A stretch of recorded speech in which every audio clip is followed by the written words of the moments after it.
So let me show you what are JSON arrays. We learned how array looks like. We also have seen the syntax of an arrays.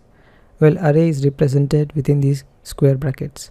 So let me show you how an array of string looks like array of integers look like, array of array look likes, and array of objects. Okay, we're going to define all those things here. So the first thing, I have used a file and saved it with .json extension. Then I'll use a curly braces to write anything, all the JSON inside this curly braces.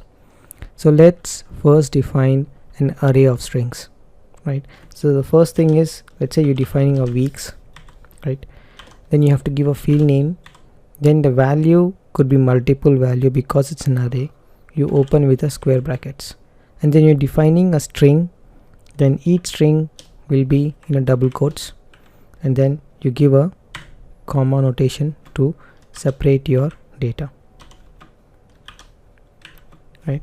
And if you are defining the values, the last value that you're defining, you don't need to specify comma here, indicating this is the last one. I don't need comma. But if you're defining anything apart from the first key value pair, you still need a comma in the last, and then you can start defining the other values. So let's define the weeks first. I'm gonna copy paste here. Okay, so imagine you're defining a weeks, right? I'm just saving time by copy pasting here, but you fairly understand the concept how you define the array of strings. Let's define an array of integers. Okay, so let's say you want to specify the days of a Sundays. Okay, for a specific month, you want to specify all the integer, all the dates in terms of integers in an array, right?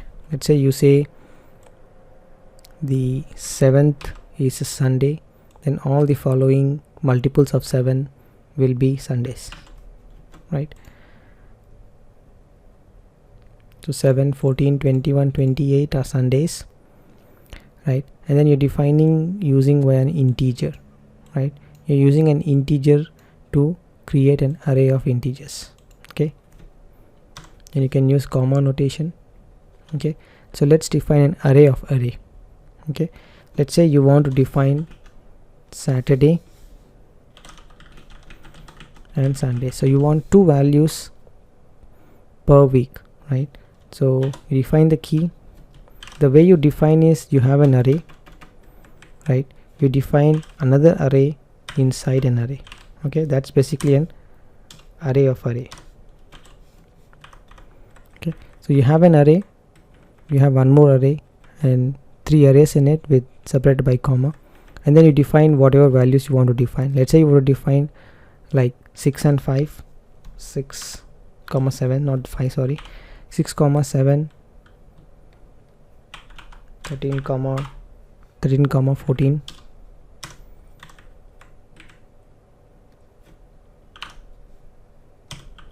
20 comma 21. So this is a notation how you define an array within an array, and each array is separated with a comma, and each value within an array is separated with a comma. Okay, so you have to identify how you write an array, right? This is how you write an array, and you want to write one more array in it. You use an array notation here, a comma notation to denote that I'm going to use another array, and then close off this array. That's how you write array inside an array. Okay, so let's define an object inside an array. So if you are defining another key value pair, end this with comma. Okay, I want to say define holidays, right, within that month. So I'm defining an array, right? I'm using the square brackets. Now I want to define an object. So I have two objects in an array. Okay, so you denote an object with curly braces. Okay, and within an object you define key value pair again, right? So you can say day is 1 and event is, let's say, property. Okay, then you are separating out with a comma, so you can start defining another object, say day, let's say 10th, event, exactly. Okay, now you don't have to specify comma here because this is the last element or last key value pair in the array, and then you don't even have to define close the array within comma because this is the last key value pair in the whole JSON file, in the last entry. Okay, so this is how simple you can define and work with arrays.